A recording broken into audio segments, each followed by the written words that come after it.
Welcome back to the Metabolic Revolution podcast. I'm Dr. Steve Presciutti, and today I'm going to tell you something about your body that almost nobody in medicine will say out loud. The seed oil you ate at a restaurant 4 years ago is still inside you right now. It's not a metaphor. It is physically built into the membranes of your cells, into the walls of your mitochondria, into the fat on your hips, and it is still doing damage tonight while you sleep. Most nutrition advice treats food like a transaction. You eat it, you burn it, it's gone. That is true for sugar, it is true for protein. It is emphatically not true for polyunsaturated fat. And that single fact explains why so many people clean up their diet, feel a little better, and then stall out for years wondering what they're still doing wrong. Quick reminder before we go any further. This podcast is educational content only, not medical advice. Always talk with your healthcare provider before making changes, especially if you're on medication. This is episode 17, and I want to be honest with you about why we're here. The very first episode of this show, back in season 1, was about seed oils. It was 10 minutes long. 10 minutes. At the time, I thought I'd covered it. I hadn't. I'd given you the headline and skipped the story, and in the years since, this has become the single most common thing people ask me about, and the single thing people get most wrong when they try to fix it. So today we're doing it properly. You're going to learn exactly what linoleic acid does inside a mitochondrion, why the phrase essential fatty acid is one of the great accidents in the history of nutrition science, what the research actually shows when you take these fats away from an animal, and then, in real detail, what to do about it. How to shop, how to eat in a restaurant, what to read on a label, what to eat instead, how long it takes, and how to know it's working. If you've cut seed oils and felt nothing, this episode is especially for you. Let me start with what everybody knows, because the mainstream story here is genuinely persuasive. Omega-6 and omega-3 fats are called essential fatty acids because your body can't manufacture them, so you have to eat them. That's the claim. From that claim flows everything else. The American Heart Association tells you to replace butter and tallow with liquid vegetable oils. Your doctor tells you soybean and canola oil are heart healthy. Every dietitian in America learned this in school, and they aren't lying to you. They're repeating what they were taught. And what they were taught rests on 2 pillars that look completely solid from the outside. The first pillar is a set of experiments from 1929. George and Mildred Burr fed rats a diet with no fat in it at all. The rats got sick. They developed scaly skin, dandruff, stunted growth, and eventually they died. When the Burrs added linoleic acid back in, the skin condition cleared up. That's where the term essential fatty acid comes from. It has been in the textbooks ever since, and if that's all you know, the conclusion is obvious. Take the fat away, animal gets sick. Put it back, animal recovers. Case closed. The second pillar is cholesterol. It is a demonstrable, reproducible, clinical fact that when you swap saturated fat for polyunsaturated fat, blood cholesterol goes down. Modern cardiology treats cholesterol as the thing that causes heart disease, so a food that lowers it looks like proven medicine. I get it. If you accept both of those pillars, seed oils aren't just safe, they're therapeutic. You'd be irresponsible not to recommend them. So let me tell you about Marcus. 52 years old, works in logistics, came to me last spring after his cardiologist put him on what he called a heart-healthy diet 3 years earlier. He'd done everything. Butter out, canola in. Eggs down to 2 a week. Fish oil twice a day, the expensive kind. Salmon 3 nights a week. His cholesterol had come down about 40 points, and his cardiologist was thrilled with him. Marcus was not thrilled with Marcus. He was exhausted by 2 in the afternoon. His hands were cold enough that his wife commented on it. He'd gained 18 pounds without changing his portions, and he'd developed a kind of low-grade brain fog that he described as reading through a screen door. His morning temperature was 96.6 degrees. Every number his doctor cared about had improved, and every single thing Marcus actually felt had gotten worse. That gap between the labs and the human being is the whole subject of this episode. Here's what's happening inside him, and I want to build this carefully because once you see the mechanism, you can't unsee it. A polyunsaturated fat is defined by having 2 or more double bonds in its carbon chain. That's the whole definition. Linoleic acid, the one in soybean and corn and canola and sunflower oil, has 2. Arachidonic acid has 4. The omega-3s everyone worships, EPA and DHA, have 5 and 6. Every one of those double bonds is a weak point, a spot where oxygen can attack. That's not controversial chemistry. That's the chemistry that makes these oils go rancid in your pantry. The problem is your body is warmer than your pantry. It's saturated with oxygen, and the fat is in there for years. So the same rancidity happens, just slowly, inside you. When a polyunsaturated fat oxidizes, it doesn't fail quietly. It shatters in a chain reaction called lipid peroxidation, and it throws off toxic fragments with names worth knowing: malondialdehyde, 4-hydroxynonenal, acrolein. These are reactive shards that damage DNA, cross-link proteins, and wreck mitochondrial machinery. Acrolein, incidentally, is one of the compounds in cigarette smoke that makes cigarette smoke dangerous. You're generating it internally. Now here's the part that matters most, and it's the part almost nobody explains. Your mitochondria have an inner membrane that's folded into deep pleats called cristae, and holding that architecture together is a specialized fat called cardiolipin. Cardiolipin is the scaffolding. When the fat you eat is stable and saturated, the scaffolding is rigid, and the respiratory enzymes can line up into what are called supercomplexes, assembly lines that hand electrons off cleanly from one station to the next. When dietary linoleic acid gets built into cardiolipin instead, the membrane goes floppy. It becomes abnormally fluid, disorganized, and leaky.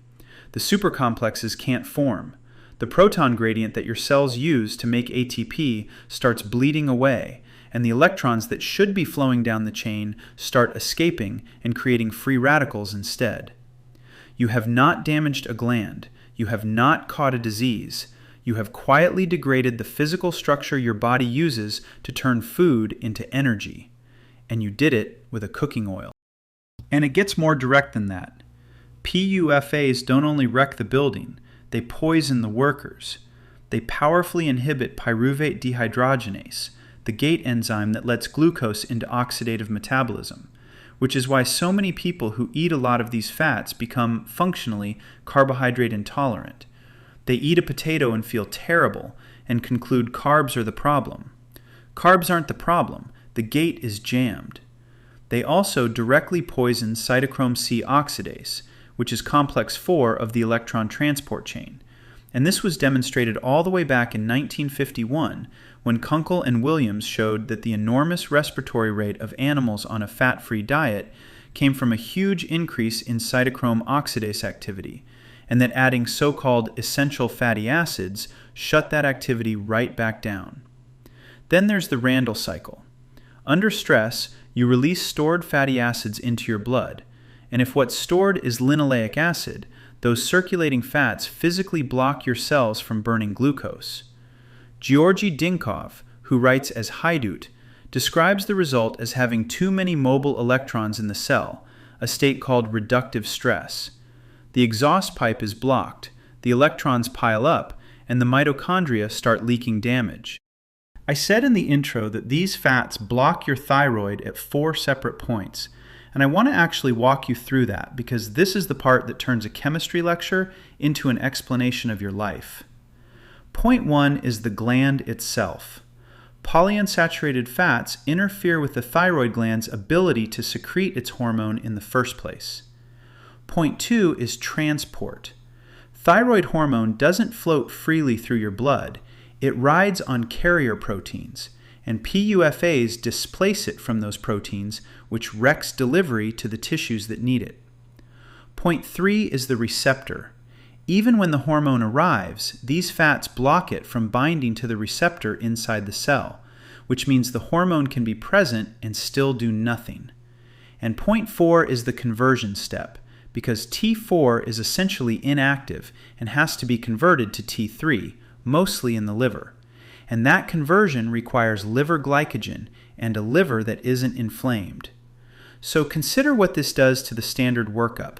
You go to your doctor exhausted, freezing, and gaining weight. He runs a TSH. It comes back normal or borderline, and you get told your thyroid is fine and maybe you should try an antidepressant. And he's not being lazy. The blood test genuinely is normal because the hormone is being made.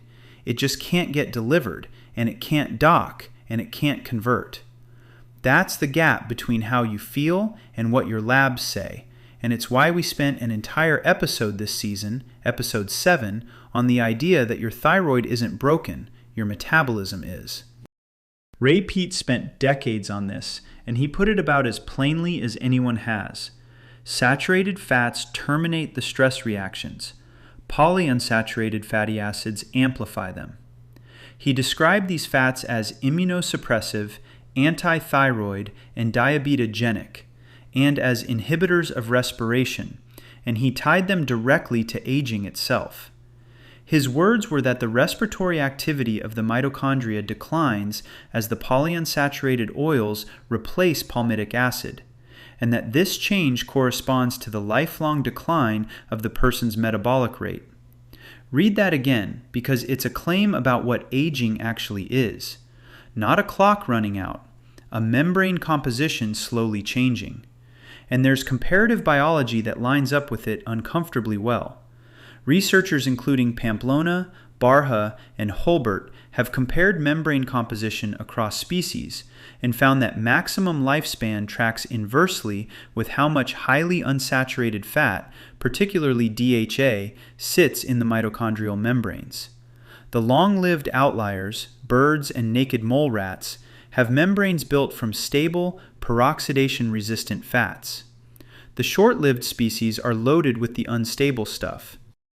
So let's go back to those two pillars, because both of them collapse. The Burr rats did not have a fat deficiency. Researchers at the University of Texas later showed that what the Burrs induced was a severe vitamin B6 and zinc deficiency. Give animals on a fat-free diet adequate B vitamins, and the dermatitis and the stunted growth simply don't appear. But then, why did adding linoleic acid fix the skin? Here's the answer, and it's the most important sentence in this episode. Taking polyunsaturated fat away sends an animal's metabolic rate through the roof, and a metabolism running that hot burns through vitamins and minerals at a furious pace, which is what created the deficiency. Adding the PUFA back suppressed the metabolism, dropped the animal's nutrient requirements, and the deficiency symptoms went away.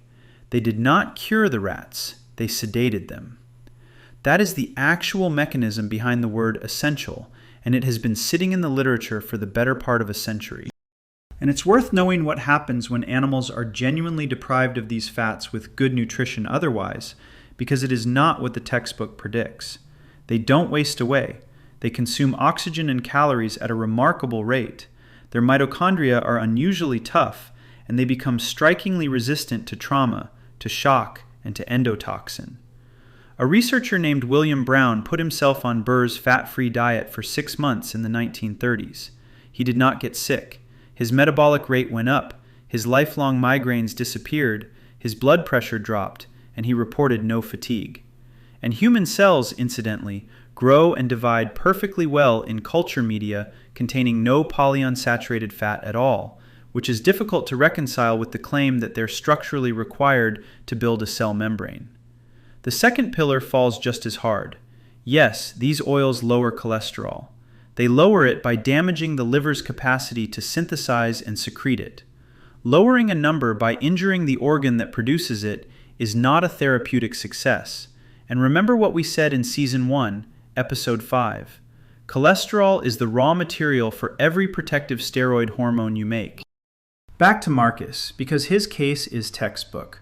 We took out every seed oil, which in his life meant the canola he cooked with, the mayonnaise, the salad dressing, the roasted nuts he snacked on, and the protein bars he ate in the truck. Fish oil in the trash. We brought butter and beef tallow back, got his carbohydrates up to about 240 grams a day from fruit, honey, white rice, and potatoes, put a real breakfast within 40 minutes of waking, and got him salting his food. He took his temperature every morning before his feet hit the floor. Week 2, he'd gained 4 pounds and called me a little panicked. That's glycogen and water refilling a depleted liver, and it's a sign the plan is working, not failing. Week 4, morning temperature 97.3, and he told me he was sleeping through the night for the first time in years. Week 6 is where it broke open. His hands were warm. The 2 o'clock crash was gone. The screen door lifted. By month 4, his morning temperature was 98.0. He'd lost the 4 pounds plus 11 more without counting anything, and his cardiologist, to his credit, was mostly just confused, because the cholesterol had gone up modestly, and every marker of how the man actually functioned had improved. I want to flag something in Marcus's story that gets missed constantly, which is the vitamin E piece.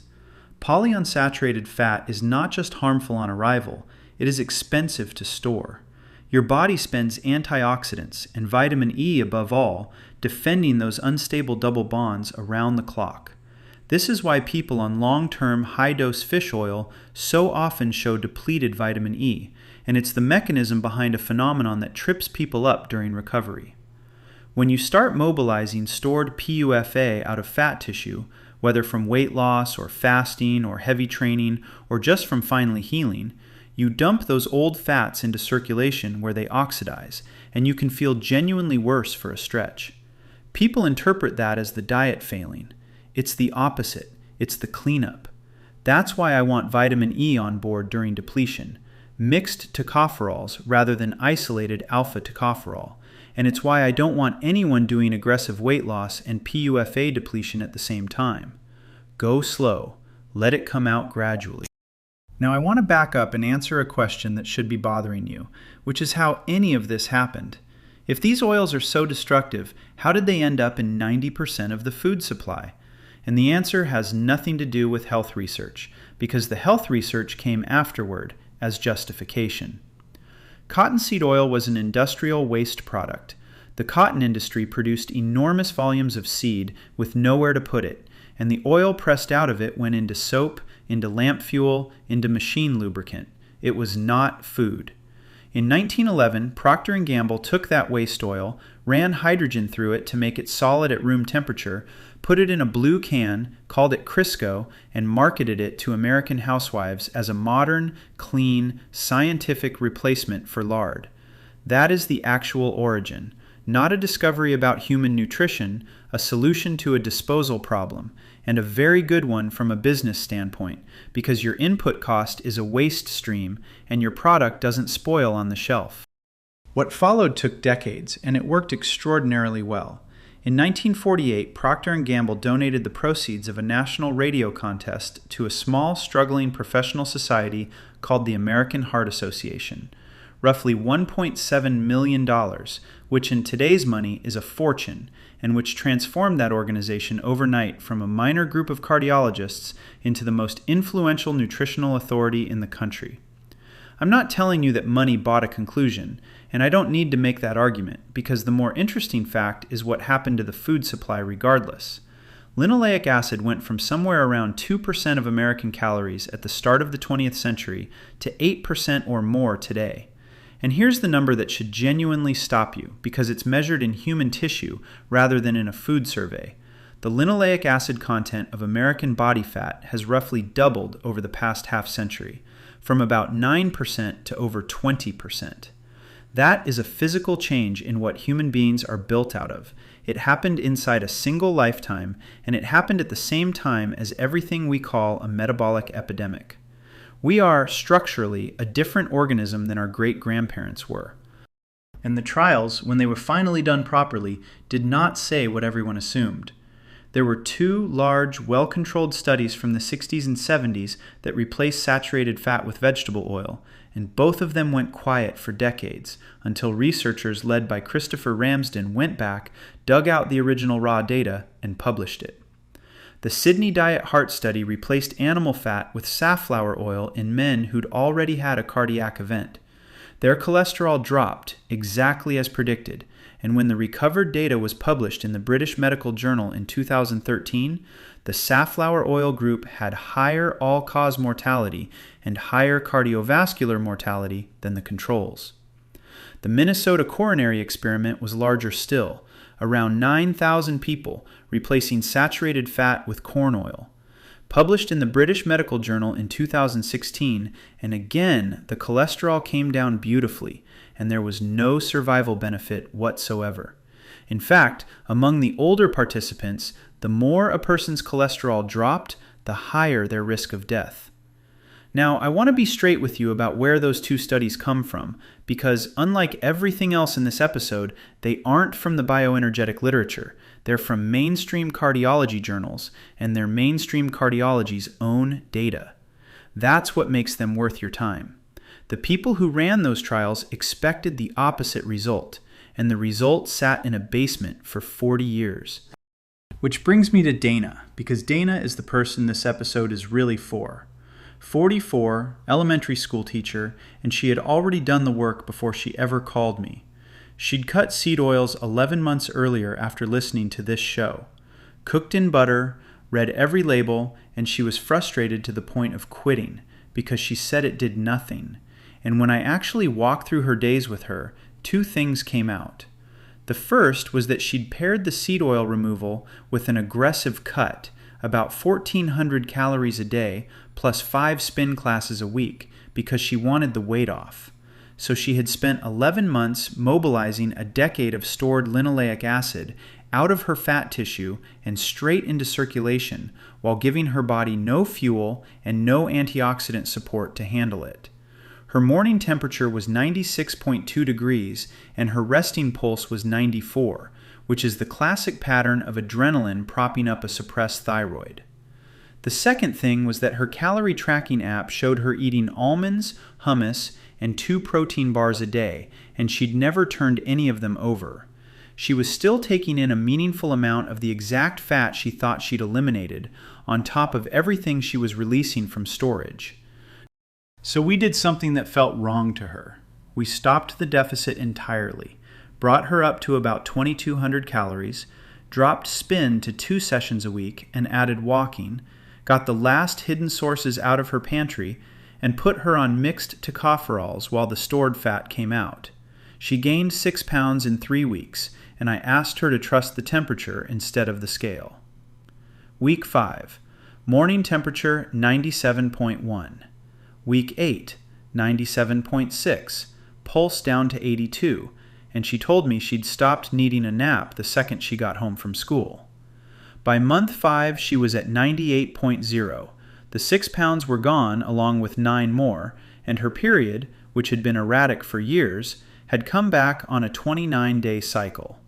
Her conclusion was the one I want you to take from this. Cutting seed oils had been working the entire time. She'd just been fighting it from the other direction, releasing the damage faster than her body could clear it while starving the metabolism that had to do the clearing. And there's a broader pattern here that I think is the real story of these oils, which is that they rarely act alone. They act as the thing that lets other insults become injuries. In animal work from Nanji and French in the late 1980s, dietary linoleic acid was required for alcohol to produce liver injury. Animals given ethanol with beef tallow did not develop the damage. Add a small amount of linoleic acid and you got fatty liver, necrosis, and inflammation. Similar pattern in the shock lung work by Wolf and colleagues in 2002, where pigs exposed to endotoxin developed severe lung failure if they'd been fed fish oil or linoleic acid, while pigs fed saturated palmitic acid were protected. And in the cancer literature, Clement Ip's group showed in 1985 that in a rat mammary tumor model, linoleic acid intake was required for tumor development, with sensitivity up to roughly 4% of dietary calories. I want to be careful and precise here, because this is exactly where this conversation usually goes off the rails. Those are animal models. They are not proof that seed oils cause cancer or cirrhosis in you, and I'm not going to tell you they are. What they establish is a consistent and repeated pattern across very different injuries, which is that the polyunsaturated fat is the permissive factor. It's the accelerant. Remember Season 1, Episode 3, when we talked about gut endotoxin? This is the same story from the other side. Endotoxin crossing a leaky gut is far more damaging in a body whose membranes are made of unstable fat, which is why gut work and fat work belong together.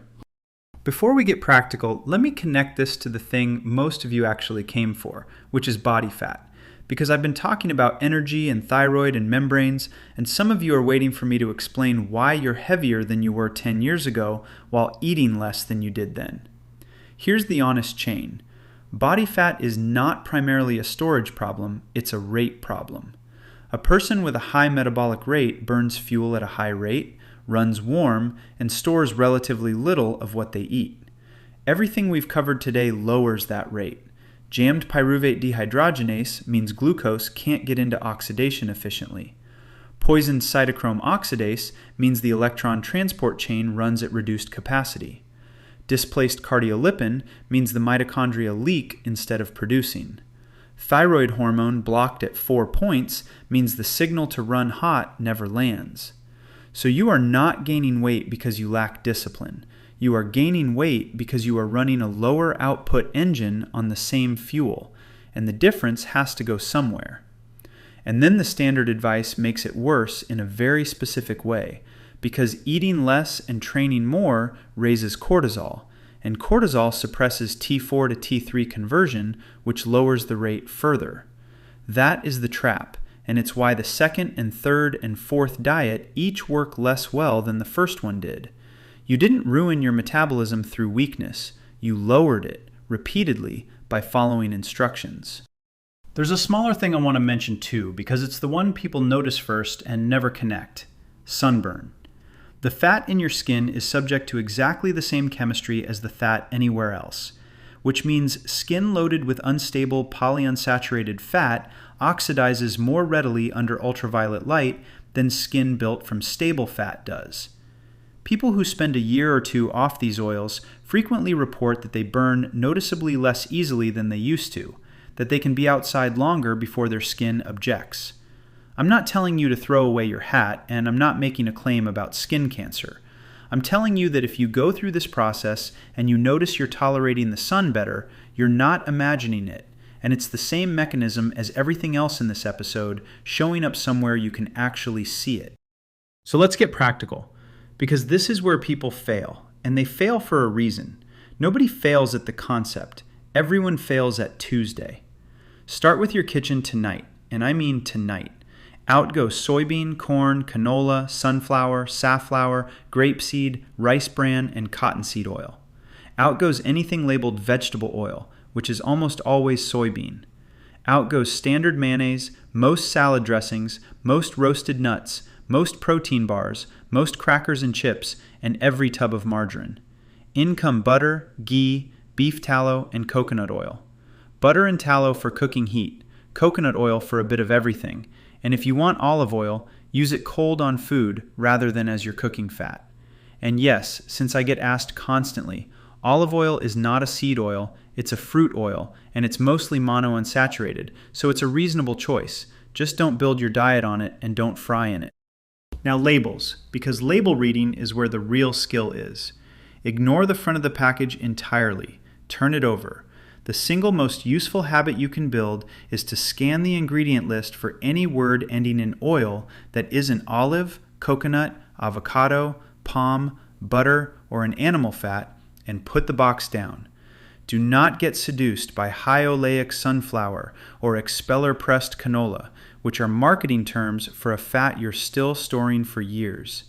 And be suspicious of the health aisle specifically, because it is the worst offender in the whole store.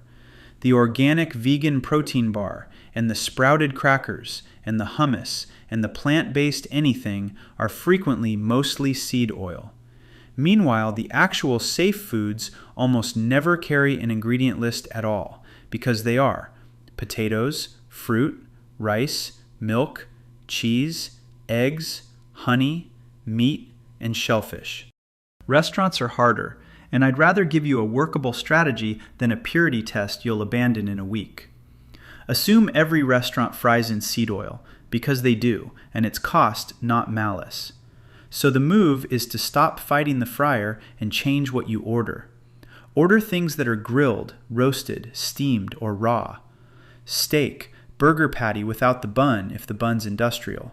Eggs, baked potato, white rice, sushi, oysters, plain grilled fish, fruit.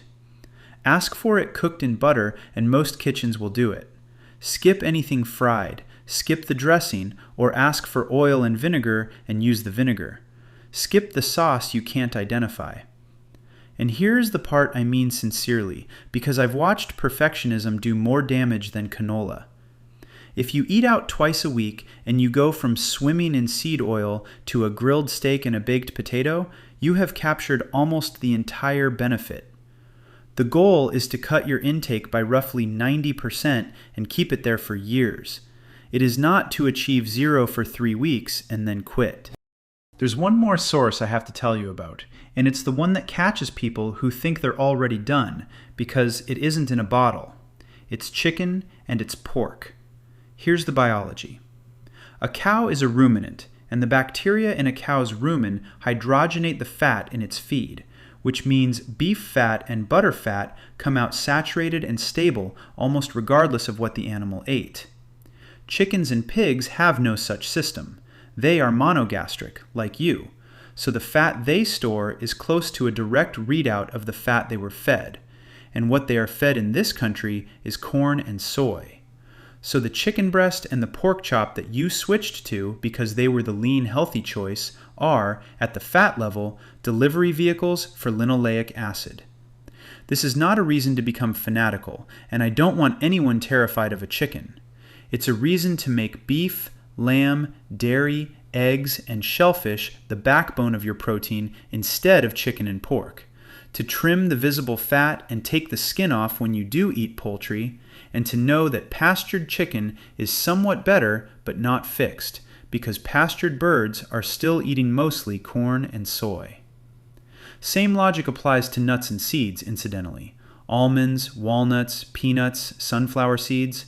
They aren't poison, and a handful isn't going to undo you, but they are concentrated linoleic acid, and if you're eating them by the bowl as your healthy snack, they belong on the list. What you add matters as much as what you remove, because a PUFA-depleted body with no fuel is just a stressed body. Get 20 to 40% of your calories from stable saturated fat. Get a minimum of 150 to 300 grams of easy carbohydrate a day from ripe fruit, juice, honey, white rice, and well-cooked root vegetables, because your liver cannot convert T4 into active T3 without glycogen. Eat breakfast within 30 to 60 minutes of waking so that the overnight cortisol surge gets shut off before it spends the day suppressing your thyroid. Salt your food to taste, 3 to 6 grams of sodium daily, because sodium lowers adrenaline. Keep protein moderate, around 0.6 to 0.8 grams per pound of body weight, and balance your muscle meat with 10 to 20 grams of gelatin or a cup of bone broth. Eat a raw carrot most days, shredded lengthwise with a teaspoon of coconut oil, a teaspoon of vinegar, and a pinch of salt, because that specific fiber binds endotoxin and excess estrogen in the gut and carries them out instead of letting them recirculate. And do not cut calories while you're doing this. This is a restoration, not a diet. Track it with a thermometer, not a scale. Waking temperature under the tongue before you get up, and you want to see above 97.8 degrees. An hour after breakfast, you want 98.2 to 98.6. Mid-afternoon should be your daily peak at 98.6 to 99.0. Resting pulse between 75 and 85. And pay attention to one specific pattern because it's diagnostic. If your temperature drops after you eat breakfast, your morning warmth was being generated by stress hormones rather than by real metabolic heat. Here's the honest timeline. Weeks 1 and 2, glycogen refills, and you may put on 3 to 8 pounds of water. Weeks 3 and 4, T4 to T3 conversion improves, sleep deepens, temperatures start creeping up. Weeks 5 and 6 is the turning point, where inflammation drops and hands and feet get warm. Months 3 to 6, hormones normalize. And then the long part, which nobody wants to hear, but everybody needs to. The linoleic acid already stored in your body has a half-life measured in years, roughly 2. So full membrane turnover is a multi-year project. That is not a reason to despair. It's the reason to build something you can actually sustain, and it's why the people who do this well feel better in 6 weeks and dramatically better in 2 years.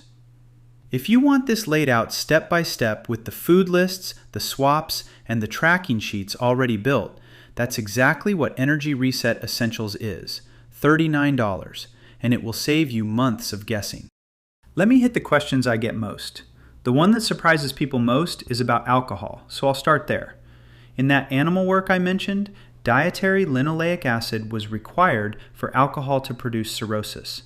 Animals on beef tallow and ethanol showed no liver injury, and adding under 1% to 2.5% linoleic acid produced severe fatty liver and necrosis.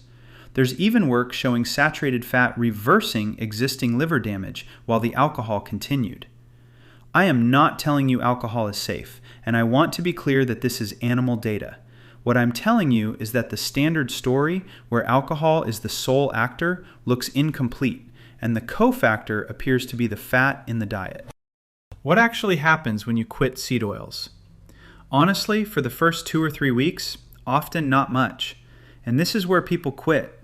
The membranes haven't turned over yet. What you feel first is usually warmer hands, better sleep, and the afternoon crash softening, somewhere around week 4 to 6. Big changes in body composition and skin come later. How do you remove linoleic acid from your body? Time, mostly. You stop the inflow, you keep your metabolic rate high so you're actually burning fat rather than storing it. You avoid crash dieting that dumps it all into circulation at once. You keep vitamin E on board, and you wait it out over a couple of years. There's no supplement that flushes it. Anyone selling you one is selling you something. And the worst food for inflammation? It isn't sugar, which is what everyone expects me to say. It's the deep-fried restaurant food cooked in oil that has been sitting in a fryer for days, oxidizing over and over. That's not linoleic acid anymore. That's a delivery system for aldehydes. A few more that come up constantly. What about my kids? And this one I take seriously because children are eating this at a rate no previous generation did, from formula through school lunch, and their membranes are being built right now. The answer is the same food, not a special protocol. Whole milk, butter, eggs, fruit, potatoes, rice, meat, cheese, ice cream made from actual cream. Get the goldfish crackers and the granola bars and the chicken nuggets out, and you've done most of it. Do not put a child on a restrictive diet, ever. You're swapping what's on the plate, not shrinking it. What about avocado oil, which I get asked weekly? Avocado is a fruit oil and mostly monounsaturated, so the fat itself is reasonable. But be aware that avocado oil is one of the most adulterated products in the store, and testing has repeatedly found bottles cut with cheaper seed oils. If you're going to use it, buy a brand you trust and don't fry with it. And the last one, which is really a question about hope. Is the damage permanent if you're 60 and you've been eating this way your whole life? No. And I want to be precise rather than encouraging here. Your cell membranes turn over continuously. Your mitochondria are rebuilt on an ongoing basis, and the composition of what gets built is determined by what's available at the time of construction. The stored fat takes years to turn over, which is real and which I'm not going to minimize. But the membranes you're assembling this month are being assembled from this month's diet. That's why the temperature moves in 6 weeks, even though the depletion takes years. You are not waiting to become healthy at the end of a 4-year sentence. You start collecting the interest immediately, and it compounds. Here's what this comes down to.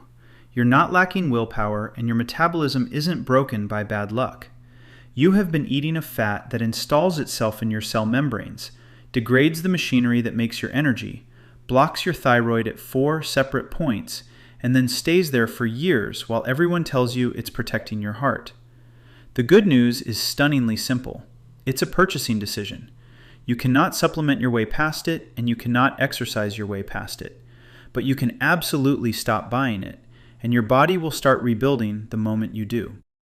So here's my challenge for you this week. Go into your kitchen tonight, turn over every bottle, jar, and box, and throw out everything with soybean, canola, corn, sunflower, safflower, grapeseed, or cottonseed oil in it. Then buy butter and beef tallow. Then tomorrow morning, before you get out of bed, take your temperature and write it down, because that number is your starting line, and in 6 weeks, you're going to want the proof.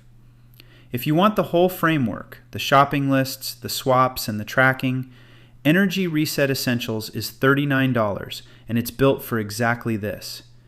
And if you've been at this a while and you're still stuck, that's usually a thyroid or a gut problem sitting underneath the fat problem, and that's what a free discovery call is for. Next week, we're going after something that will make some people genuinely angry, which is serotonin, and why the chemical everyone calls the happiness molecule is better understood as a stress and inflammation signal. You are going to want to hear that one. This is Dr. Steve Presciutti reminding you that the mainstream got this exactly backwards for 100 years, and it got it backwards for reasons that made sense at the time from an experiment on rats in 1929 that measured the wrong thing. You don't have to wait for the textbooks to catch up. Your cell membranes are being rebuilt right now out of whatever you fed yourself today. That's not a burden, that's leverage, and it's the most control anyone has ever handed you over how you're going to feel in 5 years. Everything discussed today is educational information only. Work with a healthcare provider who understands metabolic health before changing your diet or your medications, particularly if you're being treated for heart disease or liver disease. The revolution continues. The truth is spreading. You came to the right place. Let's talk.